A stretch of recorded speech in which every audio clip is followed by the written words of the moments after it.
On today's episode, we're going to talk about the top 10 world best mixed martial arts middleweights. Let's go.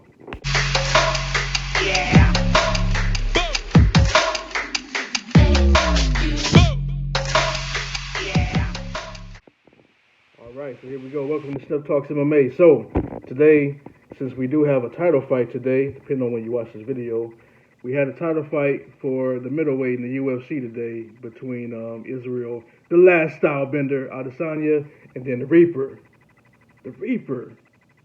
Robert Whittaker. So let's talk about the top 10 in the world mixed martial arts middleweights. Now it's important I emphasize the world because a lot of people, I got messages, y'all. People were telling me that I'm being UFC heavy. It's like, man, I'm only talking about the best in the world, man. I can't help that. A lot of those from the UFC. I know it sounds crazy, right?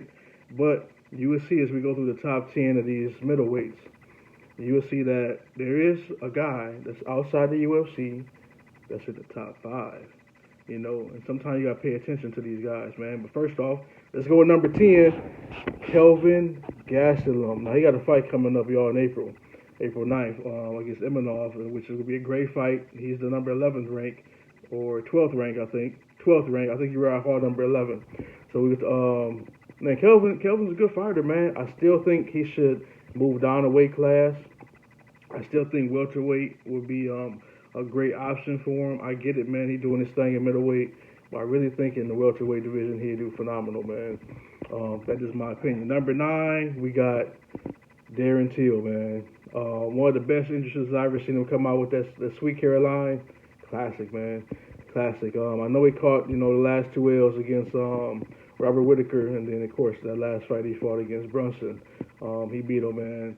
And, you gotta respect Derek Brunson, man. He's an interesting guy. We're gonna get to him in a little bit. He's coming up a little higher on the rankings, man. But Darren Till is a good fighter, man. Great kickboxer. He just he just been losing, man.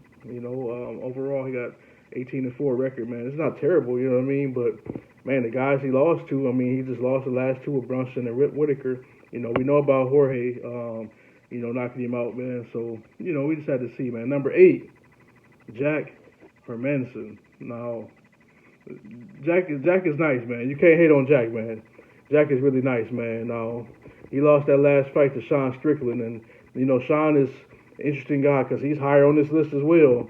Because really, that's probably the guy who will fight. I know later on, we're gonna talk about the fight with Cannonier and Brunson coming up, but Strickland's an interesting fight because he's probably gonna end up getting the next fight against Izzy, especially when we start talking about that the steroid use and the gyno and all that, man. It only makes sense, man, because the trash talk would be high level right there, man. But Jack Hermanson, man, quality wrestler, man, great fighter, man. So then we move up to another wrestler. Number 7 is Blonde Brunson. Now, Derek Brunson's an interesting guy, man. Once he left and started getting a trainer, stopped doing everything on his own, he actually started getting better, man. We already know the pedigree of wrestling. We know the skills that he had. Wrestle, fake, feint, overhand. I get it, man. That's what made Tyron Woodley a champion, man, because he kept hearing about the wrestling, even though he didn't even use the wrestling too much, just because he got, infatuated with that hand, man. Nothing wrong with that. That's how he beat Robbie Lawler, man. But Derek Brunson, interesting, man. Last 3 fights, he knocked out Sabazian, TKO. Kevin Holland, of course, we know Kevin Holland, man, needs to work on that wrestling. He is, that's what's up, man. Funny dude. He talk a lot, man. Good dude. And then, of course, he subbed out my man Darren Teal, man. So, moving on to number 6. Now we go to Sean Strickland. Now, you guys probably just watched. He beat Jack Hermanson by decision. He's an interesting guy, man. Work hard, definitely a workhorse. Great record, 25-3. Solid dude, man. His last fights. He all decisions though. The last 3 was all decisions, but they W's, man. And ultimately, that's what matters because as long as you're winning, they get you close to your title shot, right? I know everybody got opinions about that, but that's what happens, man. If you keep winning, decisions, whatever, you eventually get a title shot. It's going to happen eventually, right? I know we always talk about Tony Ferguson with the longest win streaks and all that. I know he got an interim. He probably should have fought for the belt super long time ago, man. But all the mix-up happened with Habib and all that. But you eventually get your shot, man. I mean, look at my man Drew Bronx. I mean, Oliveira is doing his thing right now, man. But anyway, continuing on in the middleweight, we going to number 5, the Killer Gorilla, Jared Cannonier. Now, I like dude, man. He's interesting because he lost that weight, got disciplined, worked on his mind game. Dude, super tight. If I had to do a prediction, I actually got him beating Derek Brunson, man. Only because, and that's his next fight, which is tonight. This is February 13th, or 12th, sorry, 12th, y'all. Depending on when you watch this video, you know. But yeah, they fight tonight. And my prediction definitely is Cannonier will win that fight, man. I think it's just because, I'm not saying his takedown defense is top notch, man. I'm not saying that. But his ability to stop those takedowns with an uppercut is super high, man. So I really think that Cannonier will win that fight, man. Number 5, you know, he did lose that decision to Whittaker, man. He was damaged, beat up, hurt. But he stayed in there, man. And it lets you know that he got some power. And you see how he did Whittaker, man. Dropped him, man. So got some power, man. So again, that just lets you know he's number 5. You already know the top 2, right? So let's go into number 4. Not in the UFC right here. The dream catcher, Gegard. Hey, man, I'll tell you all this, man. Everybody don't watch Bellator, man. But Gegard Mousasi, man, is top notch. High quality. Go back and look at all the wins he got. Look at all the people he beat. I know he just beat John Salter the other day, or not too long ago.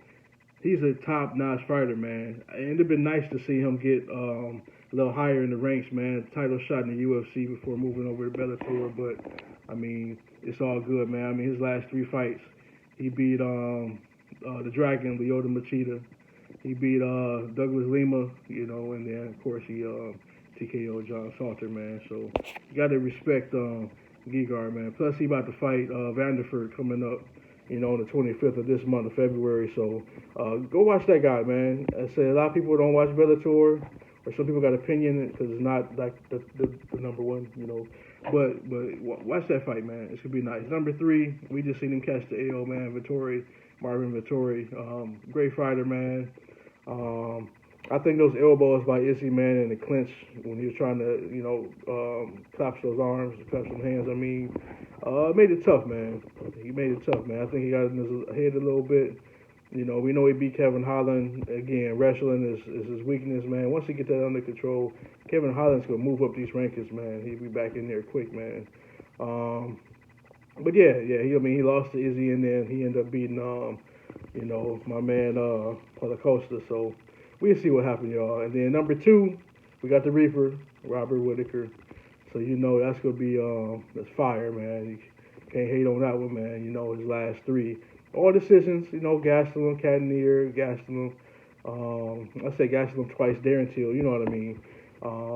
So it's going to be a good fight tonight, you know, against Izzy.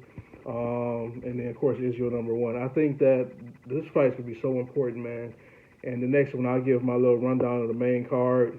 A couple of little fights on the side card because I like Blood Diamond, especially with how they got it in the betting odds because, I mean, everybody know that Blood Diamond can strike, but nobody know about that wrestling defense. And that's important. You know, you go against a guy that has a nice wrestling pedigree. But, yeah, we'll see. But anyway, we'll talk about that card in a little bit. But Robert Whittaker did a heck of improvements, man. So I do think that he got to take his time. He got to be patient and be a little picky, play chess with Israel, man. But don't stay on the outside. You got to do that little rush thing that he does to get in there, man. That's his key to victory, man. Honestly, man, is rush, stay in close to change the timing a little bit, man. And then go to the body, man. Go to the body, dude. Nobody goes to the body on Israel, man. Yeah, go to the body, man. It's important. This will help you. And then, of course, number 1, the lifestyle bender, man. And it's by far in the head. He's the number 1 middleweight in the world right now, regardless of promotion. So, gotta respect that, man. So, I'm excited. So, that's the top 10, y'all. Let's run through the top 10 one more time. Kelvin Gastelum, Darren Teal, number 9. Jake Hermanson, 8. 7, Derek Brunson, Brunson. 6 is Sean Strickland. 5, Killer Gorilla, Jaron Cannonier. Number 4 is the Dream Catcher. I gotta say that, man. People don't even know his nickname, man. Gigar Musasi. Number 3, Marvin Vittori. Number 2, the Reaper, Robert Whittaker. And then number 1, of course, is Israel, the last style bender, Adesanya. So, I appreciate y'all checking me out. Catch you in the next video so we can run through this fight card. That's tonight. Because it's going to be an interesting fight card. Especially that co-main event, man. Black Beast, you know, 2 advances. Ooh, somebody get knocked out. Or we could go to sleep and be knocked out ourselves. So catch me in the next video. Peace out, man. SnipTalksMMA.